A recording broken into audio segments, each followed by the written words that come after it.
Breaking news: with regard to its ally Israel, Germany adopts a slightly more critical posture. Foreign Minister Annalena Baerbock made a subtle change in Berlin's stance towards its ally Israel on Monday, saying that Berlin expects Israel to change its military strategy to better avoid suffering among Palestinian civilians. In the wake of the Hamas attacks on October 7, Germany has steadfastly supported Israel's right to self-defense, demonstrating its responsibility to stand by Israel as a form of reparation for the 6 million Jewish lives lost during the Holocaust. A humanitarian catastrophe has broken out in Gaza as a result of Israel's retaliation, and the government has been accused of letting guilt cloud its response, even by prominent Jews in Germany. German officials have avoided directly criticizing Israel's actions in the Palestinian territories, but they have emphasized the need for Israel to respond to the Hamas attacks in accordance with international law.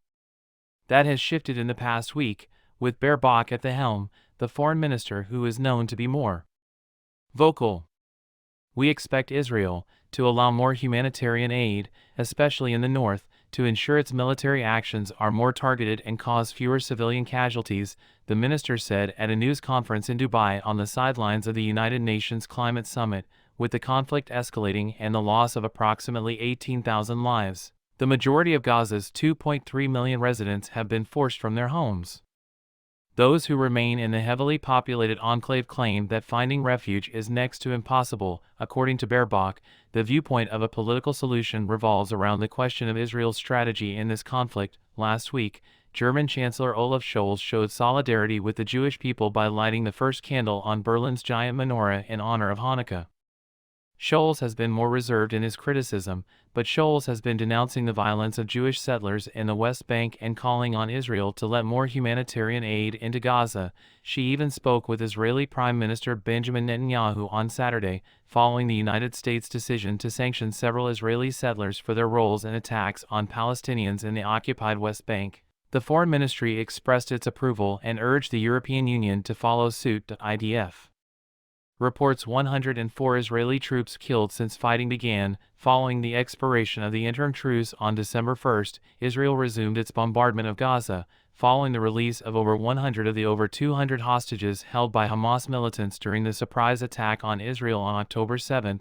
The ceasefire was finally lifted. As a result, over 200 Palestinians were freed from Israeli prisons. IDF reports 104 Israeli troops killed since fighting began. According to officials from the Israel Defense Forces, at least 104 Israeli service members have lost their lives since the conflict with Hamas started on October 7. Due to the catastrophic situation in Gaza, international health groups have demanded an immediate end to the fighting.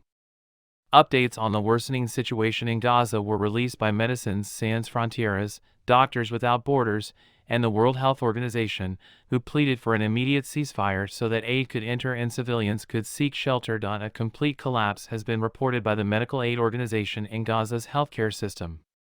10 days have passed since the statement claims that MSF was compelled to cease supplying aid to the Martyrs and Beni Sohaila clinics as a result of the area's closure ordered by Israeli forces. According to MSF, health services are severely lacking in Rafah, which is located on the southernmost area of the Gaza Strip and has been displaced from Khan Yunis and central Gaza.